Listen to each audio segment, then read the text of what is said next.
हो ना, मी गाडी घेऊन येतो, वेंकी दादाला भेटू आणि मग कालिंदी मॅडमकडे पण जाऊया.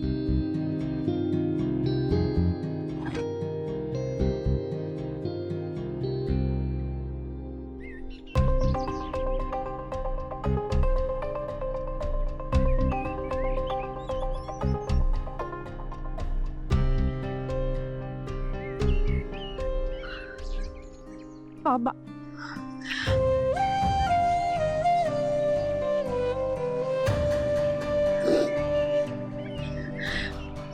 बाबा असं का होतो? आज मला वाटलं होतं की मला बोलायला मिळेल, निदान वेंकी दादा घरी येईल अशी आशा तरी निर्माण होईल, पण असं काहीच नाही झालं. भावना,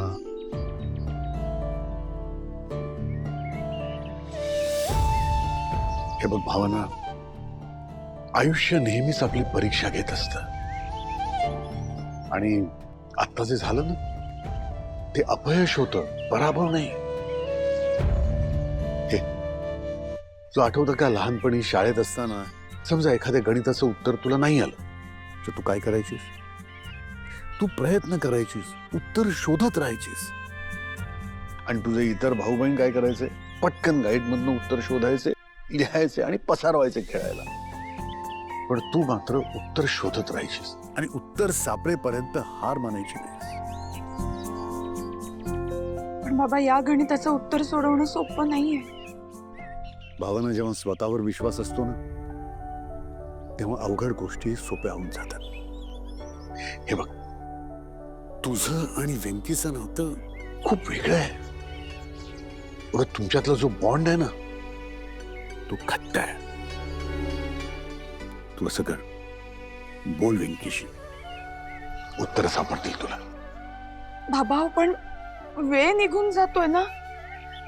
वेंकी दादा एकटाच तिकडे कसं सहन करत असेल काय माहिती. म्हणजे आपण तर फक्त कल्पना करू शकतो, पण तो तिथे अनुभवतोय, राहतोय. त्यामुळे भावना ग, तू मनाला अजिबात नको लावून घेऊस. एक बहीण म्हणून तू खूप करतेस वेंकी करता. पण अगं, सगळ्याच गोष्टी आपल्या हातात नसतात ना. पण हे बघ, तू प्रयत्न करतेस ना ते सगळ्यात महत्वाचं आहे. कारण शेवटी हो ना, गाडी आणली, निघूया आपण. काका या सोडतो तुम्ही. नाही नाही, अरे मी जाईन. अहो एकटे कसं चालला तुम्ही? सोडतो नाही. काहीच नाही, घरी जवळच आहे, मी जाईन. हा, निघा तू.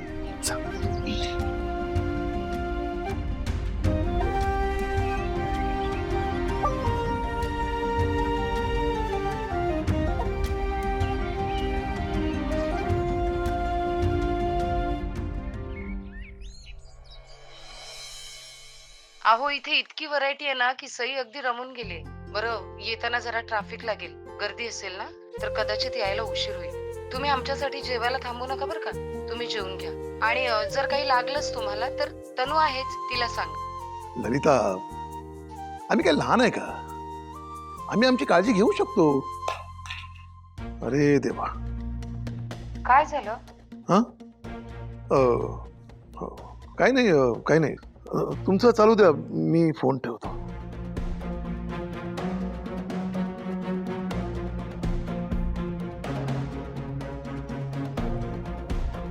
काय झालं काका? अरे देवा, चष्मा फुटला का? आता हा फुटलेला चष्मा बघण्यासाठी तुम्हाला दुसरा चष्मा घालावा लागेल. सॉरी, मी मस्करी केली. आज सगळी महत्वाची कामं होती, नेमका चष्मा फुटला. चष्मा नसेल तर काम कसं करायचं? निदान लॅपटॉपचा स्क्रीन बघायला तरी चष्मा हवा होता मला. अलीकडेच बनवून घेतला होता. डोकं दुखत होतं, डोळ्यामध्ये पाणी येत होतं, आणि आज गरज लागली तर. काका, तुम्हाला जर का चालणार असेल तर मी तुमची मदत करू? आता माझी कामं इतरांना सांगून कशी होणार ना? नाही, बरोबर आहे तुमचं, पण जर का तुम्हाला काही वाचून हवं असेल तर मी वाचू शकते. चालेल? आता डोळे म्हणजे काय पेन आहे का?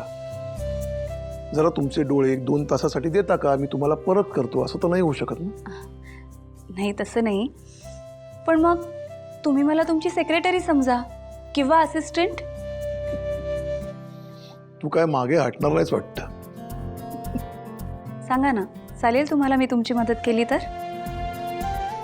एक काम कर, माझ्या कपाडामध्ये एक येलो फाईल आहे, तेवढी घेऊन ये. आणि तिथे आजूबाजूलाच कुठेतरी लॅपटॉप पडलेला असेल, तोही घेऊन ये. बरं, हे द्या माझ्याजवळ. हा एक.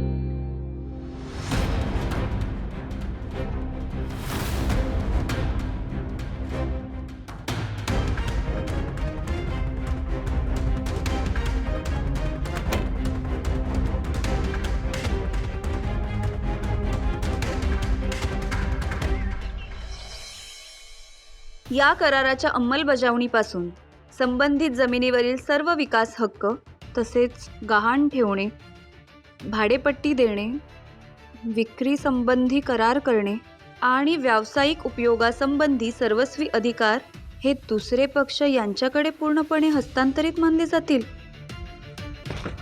असं कसं चालेल? जमीन तर आपली आहे ना. हो, मग यांच्याकडे हक्क का?